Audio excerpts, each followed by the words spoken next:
Hello and welcome back to What I Think I Know with your host, this guy, Dan Brigantino. This week, I think I know I watched the worst horror movie ever made. I can't even remember the name. Sinister with Ethan Hawke.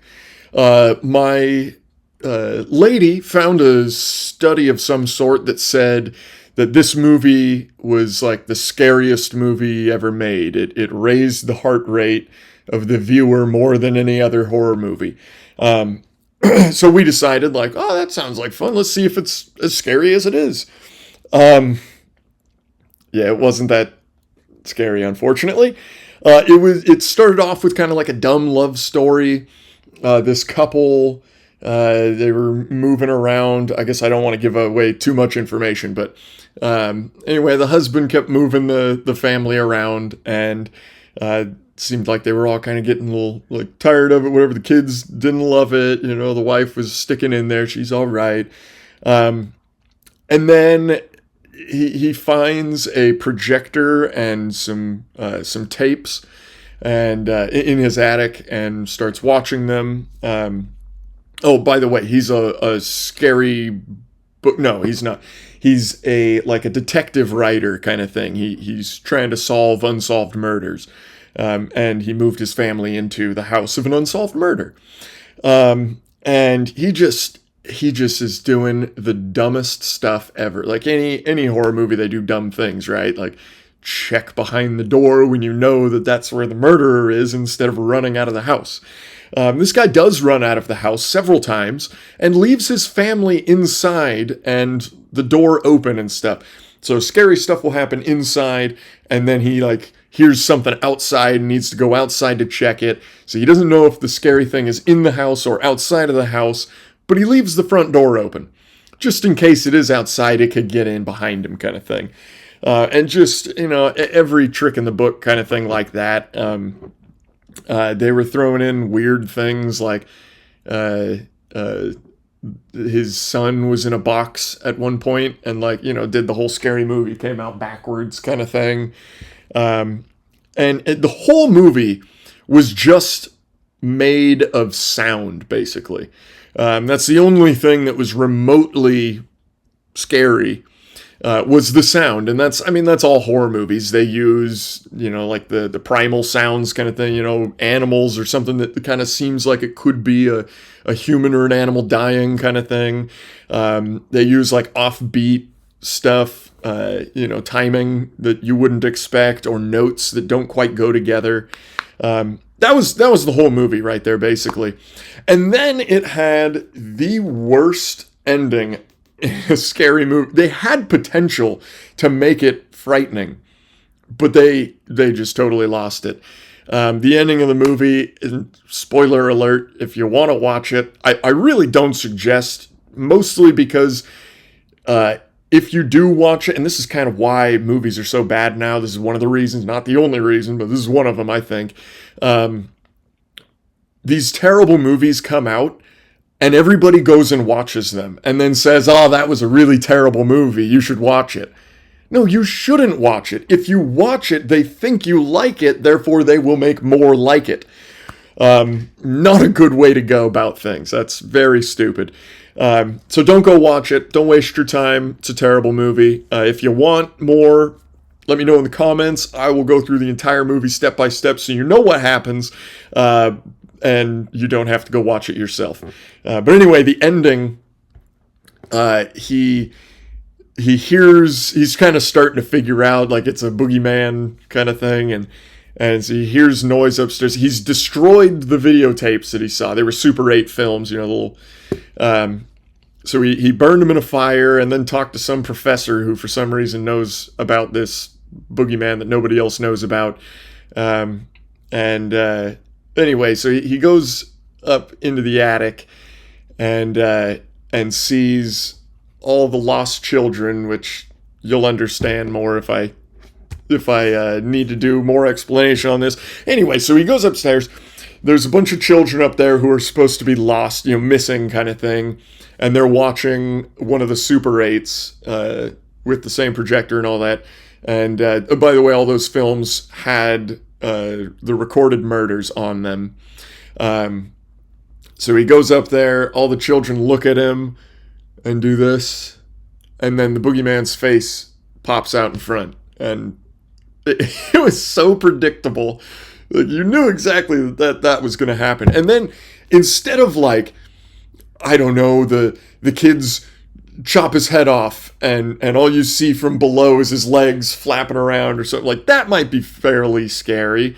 Or a surprise, swing, chop his head off, his body drops down with no head. Something like that might have been scary. But instead, he just climbs down the ladder, and then the projector and the Super 8s fall through as well. And then instead of like getting up and sprinting out of the house like most people would do, he takes his time. He gathers all the films and all that stuff, and then, here's the big twist. So if you do want to go watch it, turn away now. His daughter murders him, and it's very like slow and not in any way scary or unnerving at all. It's really unfortunate. I wasted almost 2 hours. It's an hour and 50 minutes. The one thing, the saving grace of that movie, the one thing I liked it for is it had ads, but they played all the ads in the first like 15 minutes of the movie. So the whole rest of the movie was ad free. Basically, they played like four ads, all like 5 minutes apart, kind of thing. So I kind of liked that idea. If you're watching a movie, the beginning is generally a lot more boring than the rest of it, so you might as well throw all the ads right there, so then when it does get intense, you can enjoy it without an ad break. That was the best part of the movie. Here's another thing I wasted my time watching. What's his name? This is... I don't even know how to say his last name, but this is Harry Season or Session or something. In our news segment, I've been saying that for years. Because whether MAGA likes it or not, America's my home. So you can cry about that too. And then from age 6 to age 14, I lived in Dublin, Ireland. And let me tell you, I am so thankful for that experience. It really changed the way that I view the world. Seeing how different countries, different people, different cultures operate from the United States really is eye-opening. And I'd say it's informed a lot of my political beliefs today, to make sure that not only are we making the United States a better place, but the world a better place. And I think that should be really everybody's goal. I've been saying that for years. The biggest issue with your typical American is they see Europe as where we should be going. Now, I grew up, Europe was always like 10 years, 15 years behind us, like in fashion and things like that. They were always behind. And so to look at them and go, that's what we should be like, that's actually a regression. Also, America was, decidedly built on an anti-European standard.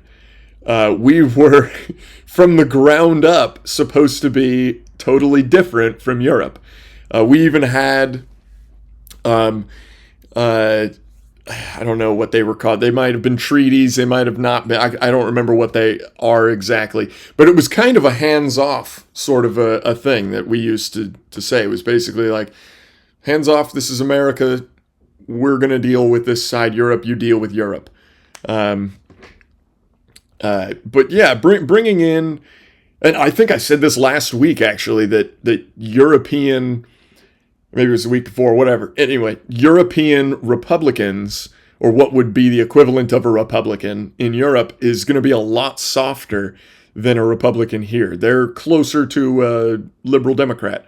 So to bring those European ideas over here is pretty much the exact opposite of the whole point of our country. So, Harry Session, please leave that at home. Enjoy your season there, your Harry season. But at least we know he can never be the president. That's kind of cool. So by the way, the backstory on this whole video he made was that people were accusing him of not being American and asking for his deportation. And apparently he was born in, well, I can't remember, Singapore or something like that. And he's saying, which is interesting, he's saying that because his parents are American, that he's an American, which I'm not actually sure. I certainly wouldn't call for his deportation. I really couldn't care less. This is one of the great things about free speech is when people have it, they tell you their opinions and you can judge them by their opinions. It's a beautiful thing. So I think more free speech, the better. Obviously not threats and stuff like that, but the more crazy people talk about their crazy ideas, the more we're able to say, okay, he's crazy. But anyway, I'm not sure about those laws entirely. I do know, of course, if you're not born in America or on an American military base or embassy, that you are not able to be president, at least. I'm not sure about the actual fact that he would be even considered American. Depending on what country, I think he would be considered a person of that country, perhaps. Although I will say more than likely, most other countries have stricter birthright citizenship laws than we do at the moment. Ours are a lot stricter than most people think. Your parents actually have to swear allegiance to the country in order for birthright citizenship to work. So the whole anchor baby thing never really existed. I don't know how it got through. But just because you walk into the country and have a baby doesn't mean your baby's an American or that you're an American. Otherwise, like, you could just go to whatever country while you're on vacation, we're hitting 9 months in a couple days. Let's go spend 3 weeks in, whatever country, and let's become citizens of that country. That's clearly crazy. I know it works a lot of times, but that's you got to admit that's pretty ludicrous. That's the equivalent of me. I use this all the time. Me, even though I'm 75% Italian. I could become an Italian citizen very easily. I won't, but I could. But it's kind of the equivalent of me currently going over there and voting. It's actually, I would argue that me going to Italy and voting is actually more proper than you just coming to America, having a baby, and staying because you had a baby here. It would be more appropriate for me to vote in Italy. Because at least I have the ability to become an Italian citizen myself. So anyway, Europe, keep doing Europe. That's awesome. I'm super stoked that you're turning into the Middle East. I think if you want that, then great, go for it. I do whatever you want to do, but keep your ideas over there.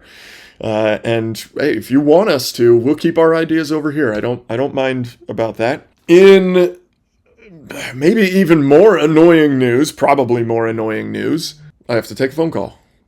Jello. And in possibly slightly more annoying news, probably slightly more annoying, Gavin Newsom signed a bunch of new laws for California. Yippee for us. Pretty much all the ones that we've talked about on the show, it was weeks ago, but pretty much all of them passed. Really quick, I just want to talk about two in particular. The first one is the Glock ban. This is a ban that is, well, it's kind of a ban. Basically, they're putting Glocks into a new category that they've created, which is, I can't remember the technical name of it, but it's guns that can be modified to be fully automatic. Now, a lot of people don't know a whole lot about guns, and if you do, you might not know about the internals of guns, how they work, kind of thing. Virtually every single semi-automatic firearm that's ever been made can very easily, with a file or perhaps a coat hanger, be made to work fully automatic.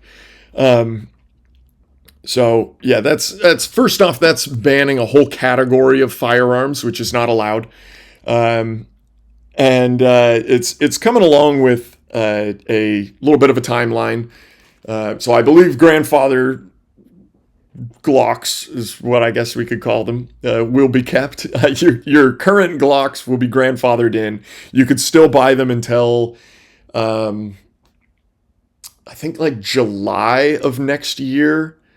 And yeah, I think that's right. Like shops can only buy them until January 1st, I want to say. And then they can only sell them to the public until July something. So if you really want a Glock, get one before then. I will say there's going to be tons of lawsuits. I'm sure there already are lawsuits fighting against this. So we might see it overturned. Hopefully it goes to the Supreme Court.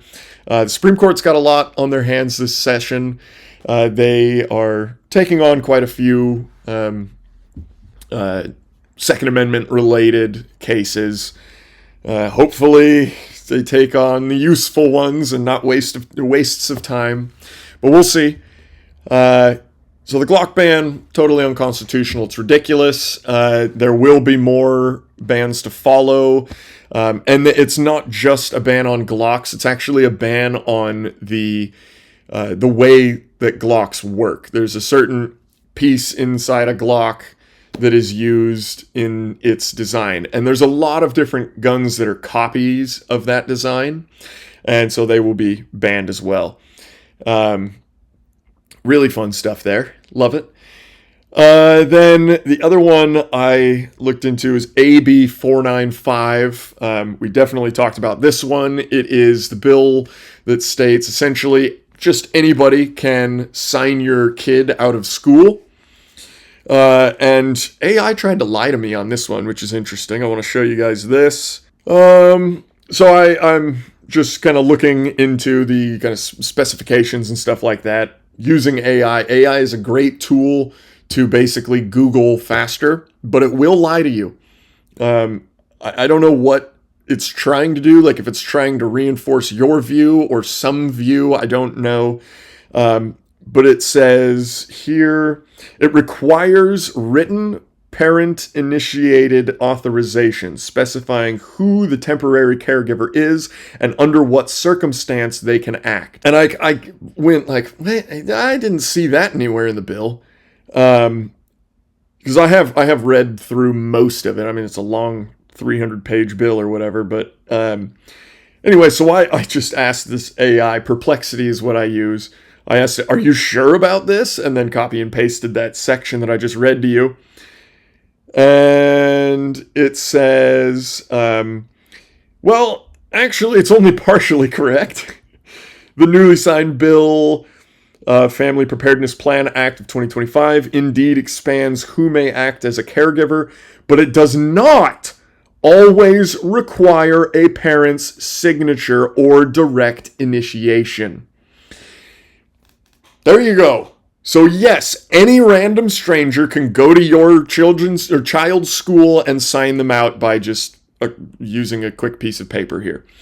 It says, let's see, maybe I didn't copy that part, but basically it said this is predominantly going to be used for cases where like the parents were deported and or arrested kind of thing. Yeah, I don't think anybody needed that. That's terrifying. What about the in case of emergency list? Do the parents not write down like in case of emergency, call this person instead of the parents? You know, if the parents are killed in a car wreck, if God forbid that would ever happen to anybody, but it does happen. And if the child is in school, the school should know who they're signing the kid out to. I know I got picked up by like my parents' friends every once in a while. I don't think I ever got picked up by anybody I personally didn't know. But I do know we kind of had a rule like, hey, if you don't know the person picking you up and they say they're your parents' friends, don't get in the car. Whatever you do, just go back into the school. We used to trust our schools. I guess we can't now. I think we already knew that. Another piece of really bummer news for you. If you all recall, a couple months ago, there was a trucker from California who was illegally given a license to drive CDLs, semi trucks. And he was going across country. I think it was New Mexico had a chance to stop him. He got pulled over for speeding over there, and they could have run more tests, proficiency and whatnot, and got him off the road that day. But instead, he made it to Florida and ended up making an illegal U-turn. A two-lane highway, the median that says authorized vehicles only, and then the opposite direction of traffic. Here's the 2 lanes. So the trucker, I don't know how this is going to show up because of the reversal of the camera, but the trucker gets off to the side of the road, right? You think, oh, he's just pulling over. So you come speeding up to go past, and instead he flips a U and you go under the semi-truck. In this case, a 3-person family was killed. And wouldn't you know it, it happened again. Oh, what a surprise. This guy, let me see. Jashanpreet Singh. Jashanpreet Singh. I can't even with an Indian accent, it doesn't make sense. He is Indian. He's living currently in Yuba City. He crossed the border illegally in 2022. Was let go by Biden's shit show and killed 3 people. This time, not an illegal U-turn. This time he was on drugs and probably on his phone or something. I haven't seen a camera showing the inside of the cab. But yeah, there's some either slowed or stopped traffic in front of him, and he just plows right into the backside of him. Killed another 3 people. I mean, if you're not tired of it, I don't know what. His name was withheld for a little while, like 48 hours or something. I'm not sure if that was a race-related thing. Typically, if it's a white guy, the first news article that comes out has his name already. So as soon as I saw it and saw that there was no information about the driver at all, instant red flags. Instantly, oh, it's another illegal. Just freaking horrible. It makes no sense. It makes no sense. California, fortunately, the DMV is under investigation right now. I can't remember the timeline on it, but it was started about a month ago, and they're looking into all these illegal licenses that were given out. Things a lot of people don't think about, but Mexico and Canada have kind of a trade deal with America, wherein the drivers from those nations cannot get an American driver's license. They must be licensed in their own country. They can travel throughout, no problem. Their trucking is not impeded or whatever. They could still work down here. They just need to have their country of origin's license. And we've got tons of Mexican citizens with California driver's licenses that are doing all this CDL stuff. And, driving truck is a great industry. Yeah, I never got into it, unfortunately. I really wish I did. But you can, right out of high school, 18 years old, you can go get a CDL. It's hard to get a CDL. It is challenging. But you can get a CDL and start making, first year, I think they typically make like 50.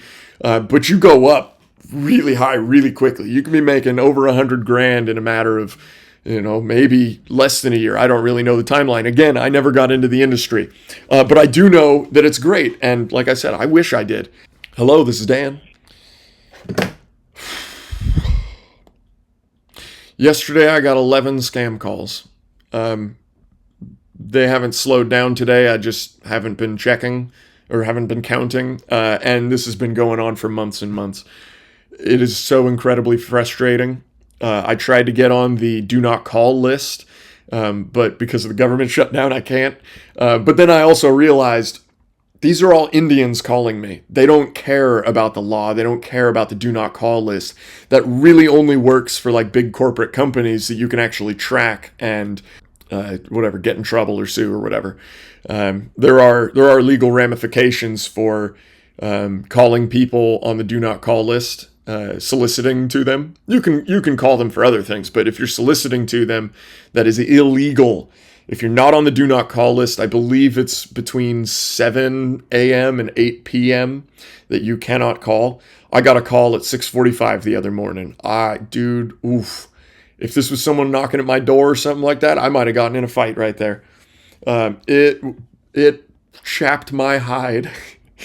Oh, just trying for the first time this week. I'm trying to sleep in past 6 a.m. And anyway, back to the show here.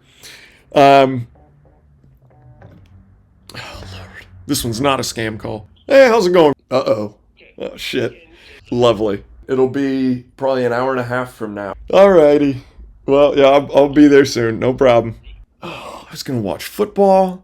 And for the final segment of the day, the hero of the week. This week's hero is the chairman of Reform California. He's also a California state legislator. He's a great guy. He's been pushing really hard for the no on Prop 50, which if you haven't voted yet, again, please vote. It's very important. No on Prop 50. This does not hurt anybody, the no vote, which really quick, if you don't know or you forgot or whatever, Texas was court ordered to change their maps. And then California said, well, that's not cool. We're going to do the same to spite you. And so he is demolishing democracy, essentially, to somehow try to fight Texas. It's just an electoral fight, essentially. They're trying to have more electoral votes for the next presidential election. And in the meantime, they're going to be hurting all of California. Republican voice goes from 17% down to 7%. Representatives from 9 out of 52 to 4 out of 52, even though the state is 40% Republican. So the King, Newsom, has decreed this, and we'll see what happens. It's totally ridiculous. Californians voted this nonpartisan redistricting group in, and now he's trying to get us to vote it out. And it's probably going to succeed because Californians, one side of California is not very bright, and they just kind of do whatever their party tells them to do. So he has been very, very strong fighting for that.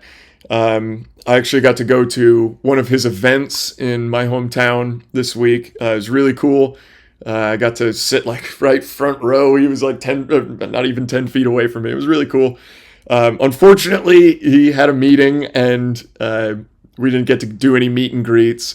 I did get his award over to him, but not person to person. I had to use a middleman. But anyway, it was really fun to get to see him. He's got a kind of essentially after Prop 50. We've got another fight. It is the voter ID fight.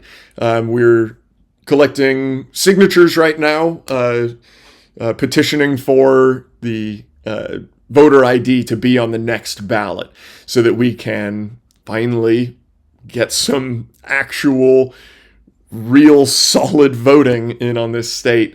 You got to be, like I said, I wouldn't go to Italy and vote over there. I wouldn't vote in any other country. It would be illegal in every other country for the most part. I don't know of any countries who would allow that. So we're just trying to straighten it because there are 100% foreign people who have zero attachment to this country voting in our elections, amongst other things. But voter ID would help a lot of that. You need ID to get a beer. You need ID to drive a car. You need an ID to go to an R-rated movie.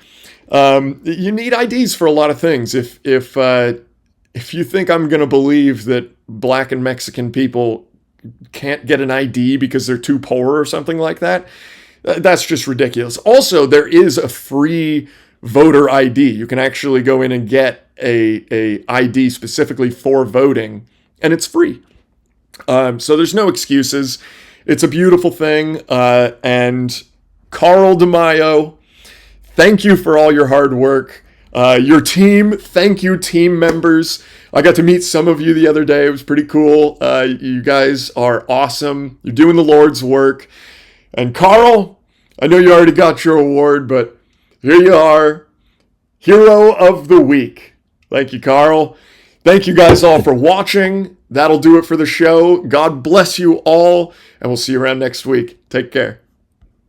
I'm back wearing different clothes. I got a phone call, had to leave. It's now almost 1 a.m., but I got to finish. I just had one more thing to say about the No Kings riot thing. Not riot. This one actually wasn't a riot, except for probably in Portland. But on, what day was it? That was Sunday. No Kings on Sunday. My hometown, 80% Mexican. I saw nothing but older white folk. It almost looked like they shipped a busload of people up from Modesto or something like that. Pretty funny. I walked around a little bit, so I didn't film it, forgot, but wasn't there for very long, just talked to a couple people. Most of them didn't know why they were there, and the signs were no different. It was all, Antifa, No Kings, I don't even remember what the other ones are. You know them, they're the classics. They do them every time. My dad saw one that said Free Epstein. I don't know what that's about, but I thought that was a pretty funny one. But yeah, funny times. It's a good thing Trump hasn't installed his own predecessor kind of thing, Biden, Kamala kind of thing. Yeah, be a terrible shame if that happened, or if he just took over the whole state, redrew all the maps, and gained the entirety of power that state has to give. Yeah, that'd be kind of kingly of him, wouldn't it? Or if he, forced everybody to take a vaccine that was experimental, that'd be kind of kingly. If he perhaps told everybody to go home, lock themselves inside, and don't come out for 2 weeks, it turned out to be 2 years. That'd be kind of kingly. Anyway, good night. I'm going to bed. Hope you enjoy this tomorrow. God bless you.